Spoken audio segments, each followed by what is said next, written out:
What's up, guys? It's been 10,000 Yugioh, your friendly neighborhood Yu-Gi-Oh superhero, and today, guys, I've got a top 10 in response to Azeneyes.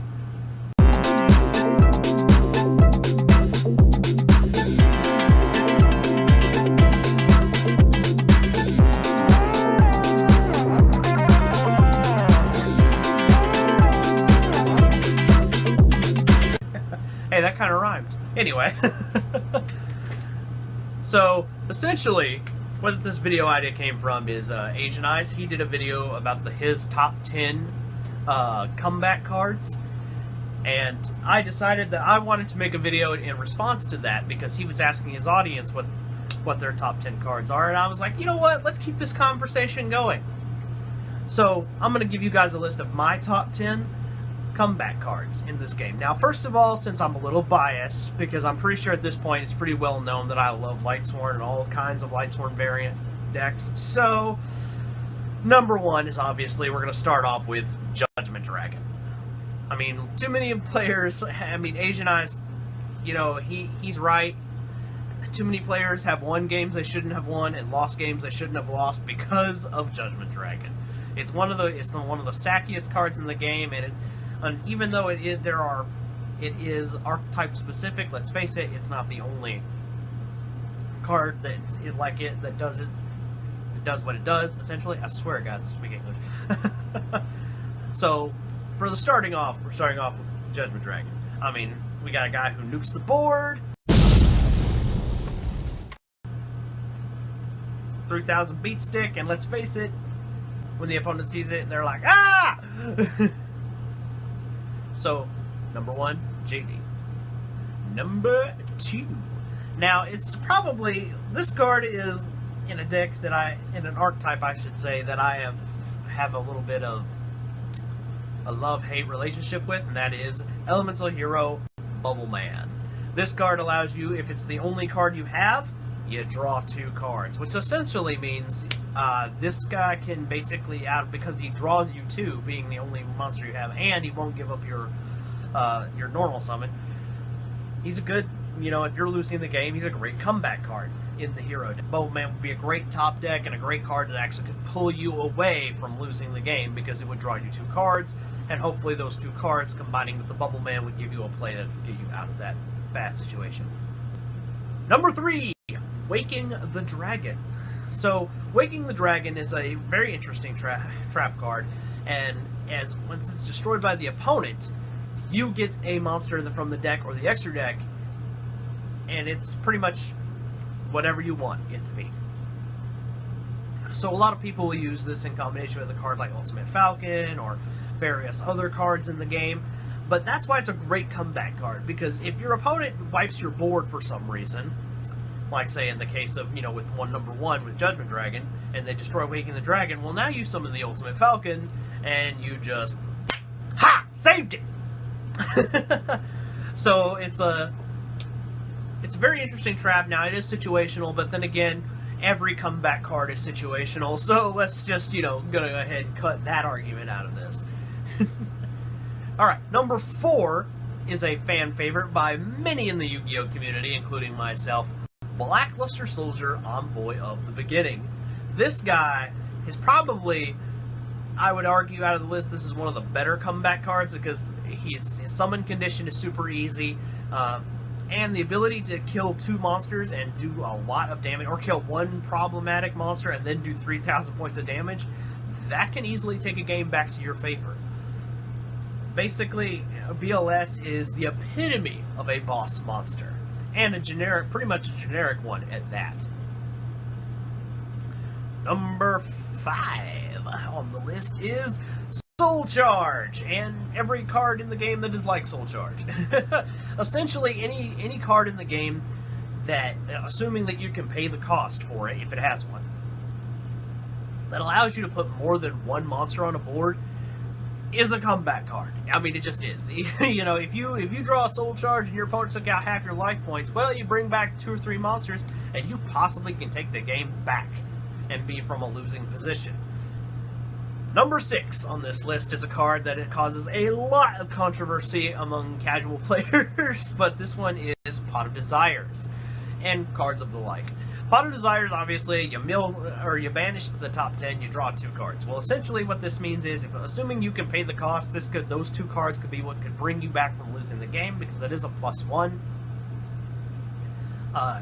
You know what I mean? And the truth is, the 10 cards in the deck probably are resources you weren't going to see anyway if you had drawn anything else. So, essentially, you do Pot of Desires, you neg the deck, and then you'd get to a plus with the actual cards you have. So, essentially, I figured Pot of Desires is a comeback card. Number 7 on this list is archetype specific, but let's face it, this guy is, if you're facing the deck that runs this monster, you're like, oh no. This guy could essentially bring you back from a losing position, and this is the Dinosaurs boss monster, Ultimate Conductor Tyranno. This guy is probably a better BLS, but also you have to remember, though, he's not as generic as the Blackluster Soldier. You specifically need dinosaurs, where the Blackluster Soldier's like any light or dark monsters. They don't type, attribute, archetype, non-specific. Just light and dark, that's it. Which, let's face it, with the kinds of hand traps we play in the game and the kinds of monsters that are just good to play, light and dark monsters are pretty much the best monsters in the game, I would argue. So, but with the, even though he's locked into his archetype, which is dinosaur type decks, he's still powerful. I mean, being able to punch through 5 monsters or more, at least, a full board of monsters. Your opponent can have a full board of monsters. And if this guy, even if he can't necessarily put them all face down, like in the case of Link monsters, in most cases he's going to be bigger than the Link monsters. So this dude is definitely a comeback card, because if you could be on the losing situation, summon a Tyranno and just... Go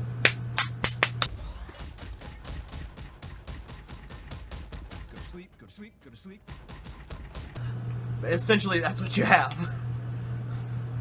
The next one's probably a not so popular card, but it is something that I personally enjoy as a casual player. Obviously, not all of these cards in these lists are going to be meta relevant. Stardust Respark. If your opponent controls a special summon monster and that declares an attack that would take out your life points, essentially it negates the attack, draws you a card, and gives you a Stardust monster, from your graveyard or your extra deck. So it can be anything. Like, legitimately, it could be any Stardust monster. I mean, even if Stardust Dragon wasn't your first choice, you could get Stardust Warrior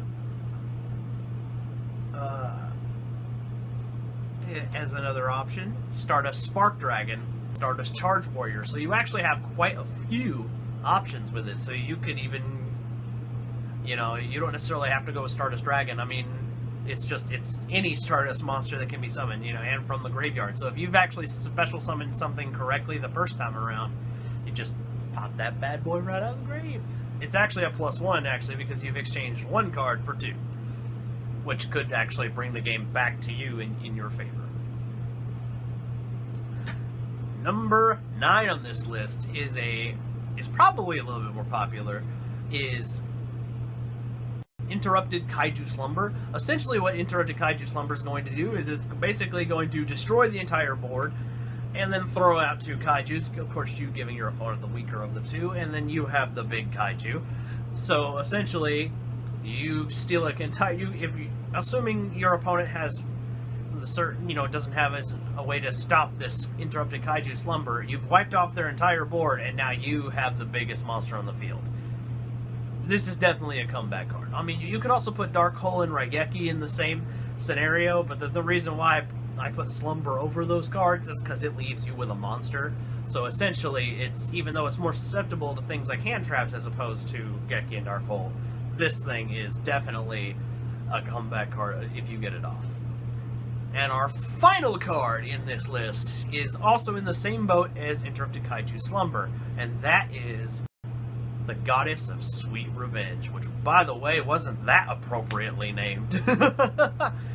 This hand trap is so situational that it's very hard to get off, but if you get it off, it's pretty funny, because your opponent loses everything. Like, they lose their entire board.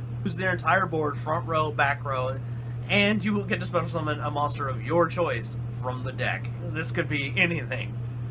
It doesn't matter what deck you're playing. Dark Magicians, Blue Eyes. You could be playing this in even a competitive deck like Goki or Sky Strikers. I mean, that'd be a bit of a weird deck, but you get the idea. You could play this in any deck, and if you're in the losing position, you could drop this and come right back. And there you go. That is, it's very hard to pull off, but if you pull it off, it's definitely like your opponent just their face will melt. They'll be